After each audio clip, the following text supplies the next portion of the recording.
I sat on Dad's lap, and the bus's bumps made us closer. But I never imagined after he woke up, he would whisper to me, Doris, don't stop. Hey Doris, take this bag. It'll make boarding quicker later. I turned my head. Daniel was handing me a small shoulder bag from behind. As I reached out and took it, he smoothly lifted the bigger, heavier backpack right off my shoulders. Daniel was my stepdad, gentle, handsome man.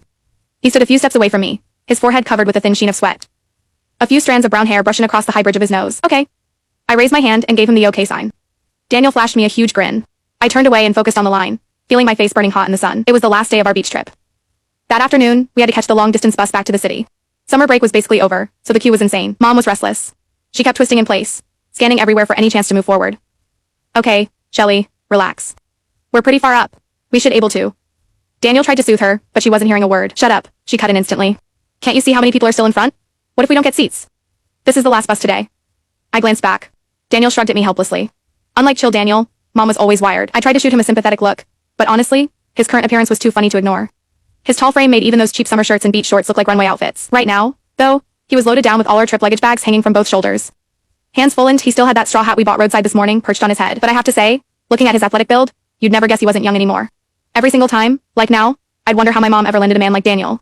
He looked like a player who'd just quit the soccer team. Hey Doris, you're laughing at me again? Daniel caught my eye and raised a brow. Keep teasing, and I'll ask your mom to switch tasks, so I can bury you under all these bags. No chance.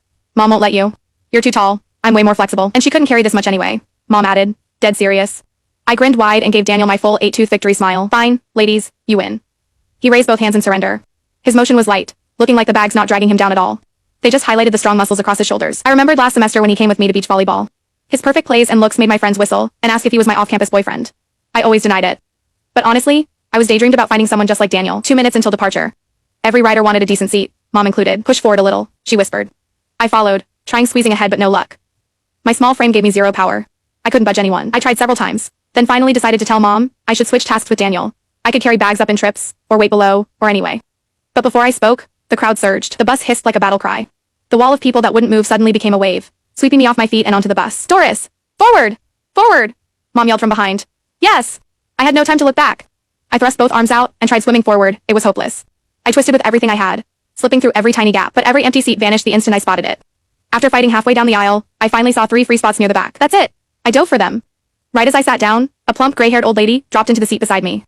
I turned, still holding my bag, mouth open, staring at her. So this was the situation. When Daniel and Mom finally reached us, they found me sitting there, frowning. There were only 2 seats left, plus the one I'd saved by tossing my bag back at the last second. The old lady next to me was already dozing. I didn't have time, I muttered.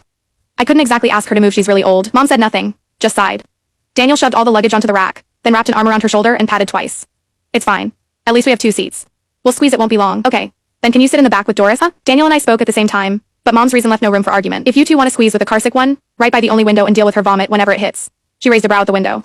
I surrendered. Fine. I can stand. Or, looks like we're squeezing Doris. Daniel was stowing bags overhead. He pointed at the small sign on the ceiling. Long distance bus. No standing. Thank God you're short. Or we'd miss this one and catch the next. It would be tomorrow. That'd worse even more. Either way, Daniel and I ended up crammed together on the very last row. Luckily, it was a single seat in the corner, so the 2 of us sitting there didn't look weird. In the stuffy bus, I felt miserable no matter what. I kept shifting, hunting for a better position. Hey, Doris, hold on a second. Daniel steadied me, then slid his legs together and stretched them forward. With a gentle lift, he pulled me closer into his arms. Now sit. I let myself slide down a little. It felt much better. I stretched my legs forward and finally cooled off a little. You always loved sitting like this when you were little. Still do, Daniel said with a smile, voice warm against my ear. I leaned my head back and found a comfy spot on his shoulder. A faint lemon soap scent drifted from him. Suddenly sitting there didn't feel bad at all. Maybe because I'm still as short as I was back then, I mumbled. Daniel pulled out his phone and opened Snake. Want to play together?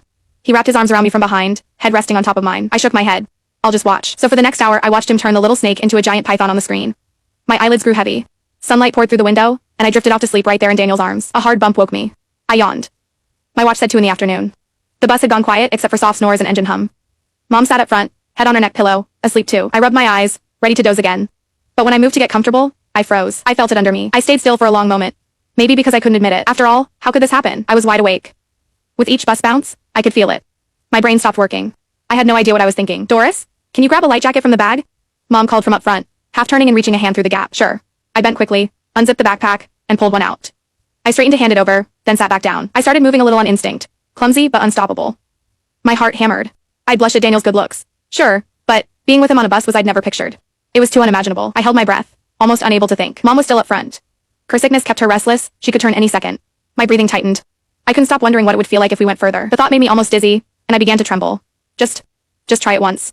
No one will know. The tiny voice whispered deep in my mind. I looked around, lifted myself a little, then the bus hit a huge speed bump the very next second. I was jolted upward, and when I came back down, oh no, right against the top, but I realized the bump had woken other passengers, maybe Daniel too. Panic hit, but things were worse than that. While my mind had been running wild, I completely ignored the state I was in. There was probably already a mark on his clothes. I had no idea what to do now. I didn't dare move. I quietly shifted myself forward, pretending nothing had happened.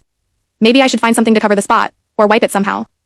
My mind raced uselessly as I bent to reach for my bag. The next second, Daniel's hand settled on my waist.